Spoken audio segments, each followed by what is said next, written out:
I'm Rick Harp. This is your APTN News Brief for Tuesday, August 19th. We start in Saskatchewan, where a weekend firearms incident in Pelican Narrows has left an 18-year-old male dead. RCMP say they received a report of a seriously injured young man early Saturday morning. They say the man was transported from a Pelican Narrows home to the local health clinic by members of the public. Not long after, he was pronounced deceased. RCMP have not released his name, but say his family has been notified. Now, Saskatchewan RCMP Major Crimes, along with the Historical Case Unit and Forensic Identification Section, assist Pelican Narrows RCMP with the investigation. To northern Manitoba, where a 13-year-old boy is dead, a 17-year-old under investigation after a violent weekend on Pimicikamak Cree Nation. And according to RCMP, the wounded 13-year-old was transported to the nursing station from a home on reserve last Saturday afternoon. He was later pronounced deceased. Now, the 17-year-old at the home at the time of the shooting has been arrested and charged with manslaughter. RCMP say the investigation continues this week. There are no additional suspects.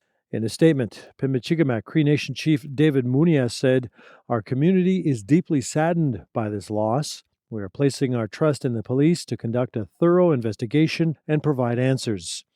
Out of respect for the family and loved ones, we must allow them the space to grieve during this difficult time."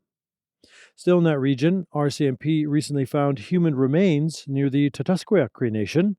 On Friday, Thompson-based officers visited a spot on the shore of Split Lake, currently at lower than normal water levels, whereupon they came across partial skeletal remains. RCMP say the find is believed to be historical in nature. They will investigate with the assistance of an anthropologist.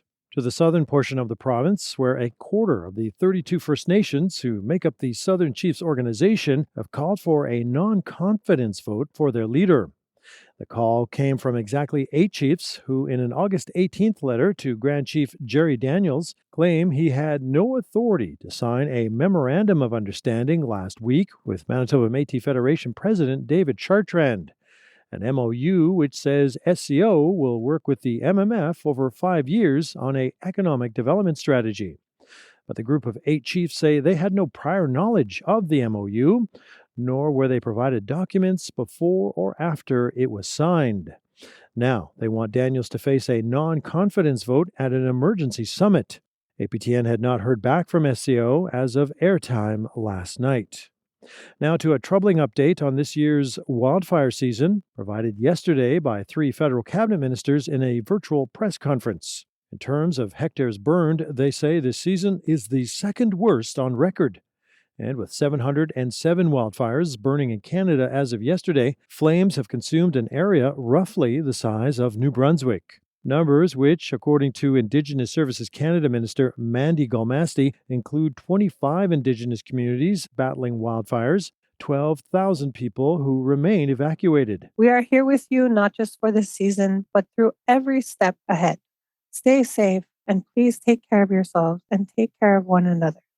The challenges that we are facing can only be faced and worked on by collaborating and supporting one another. Mandy Galmasti also announced the Yorkton Tribal Council in Saskatchewan will receive $335,000 for training in risk reduction and fire mitigation. Turning to human trafficking, a very real issue in Alberta, one now documented in the production Into the Light. Chris Stewart has more. When people say human trafficking, the first thing they think of is people being brought in from other countries. And it's like, no. It's in the high schools here. It's in the group homes here. It's in your backyard. Bear Paw Media and Education is an arm of the Native Counseling Services of Alberta. Their production, Into the Light, was created to teach, especially Indigenous people, about the dangers and warning signs of human trafficking. After visiting 50 communities, it became clear that human trafficking hits the Indigenous community especially hard, and more education was needed to fight it. Then when we look at the data that's out there, Marlene Orr is the CEO of Native Counseling Services of Alberta. Survivors of human trafficking, the majority, over 50% of the people that are trafficked are Indigenous women and girls.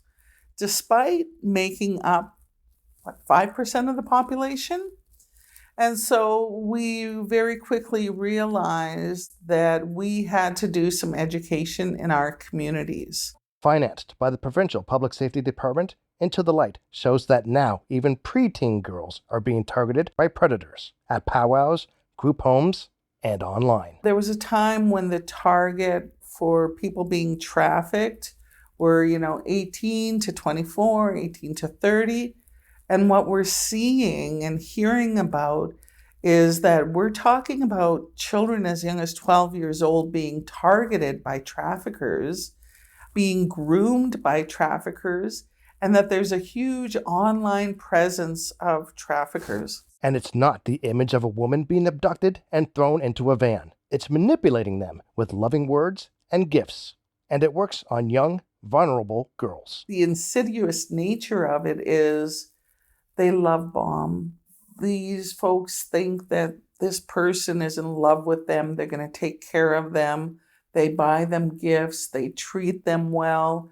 They say the right things.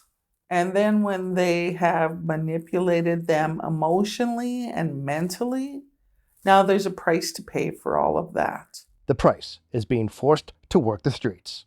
Or says it's important to know what your children are doing and to educate yourself on the signs of grooming and trafficking. Young people are unattended on social media almost 24/7. And we all think we're monitoring what our kids know, but I knew when my son was 8, he knew how to use the parental controls on the TV better than I did. We need to know what they're seeing. We need to know what they have access to. We don't necessarily know what our kids are up to online. I think that's really important for parents to really familiarize themselves with the signs of someone being trafficked and to really work on that relationship with their child so that they can be aware of who's talking to them about what. The video is available on Bear Paw Media and Education's YouTube page. Chris Stewart, APTN National News, Edmonton. And that's your APTN News Brief for Tuesday, August 19th. I'm Rick Harp.